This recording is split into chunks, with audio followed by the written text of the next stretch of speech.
During his highly anticipated State of the Union address, Donald Trump outlined some of the threats he believes America's facing. And among them were illegal immigration, terrorism and socialism. And with income inequality continuing to grow in the US, left-wing ideas do seem to be on the rebound. Caleb Maupin's been taking a closer look.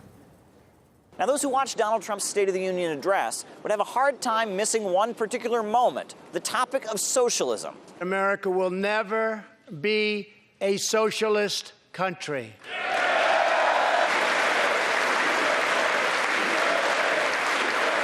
Not mild words at all, and it's not the first time that Trump has raised the specter of socialism. All nations of the world should resist socialism and the misery that it brings to everyone.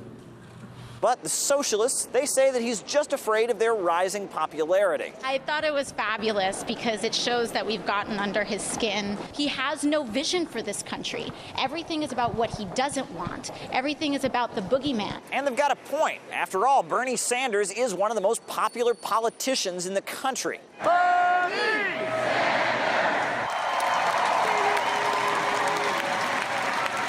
It's not only Republicans that are fearing the rise of socialism. You've also got the establishment in the blue corner concerned, as now, at this point, a majority of Democrats say that socialism is the way forward for America.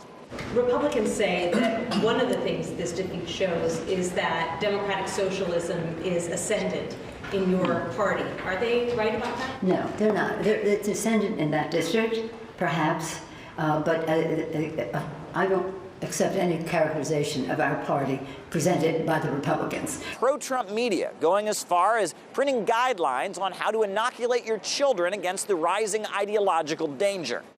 In a socialist country, vegetarians would be required to be part owners in a slaughterhouse. So we decided to go out to the district here in New York that elected Alexandria Cortez, the rising star of democratic socialism. And we decided to see how people here feel about the ideology that went pretty far in defining the 20th century. Why do you think people here voted for her?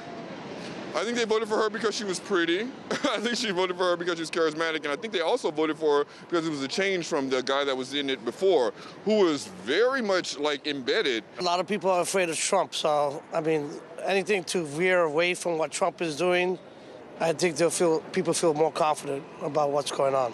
You know, Trump recently said the USA will never be a socialist country. Do you agree with him? I guess so. Yeah, I think he's right. I don't see that happening in the United States. Then great. Now we know anything that comes out of his mouth is a complete opposite. He's from a bizarro world, so if he says America will never be a socialist country, I feel very good knowing that America will become a socialist country. Are you afraid of socialism? Well, to some extent, yeah. I don't think that would be appropriate for this country. I don't know too much about it, so I don't know if I could be afraid of it. No.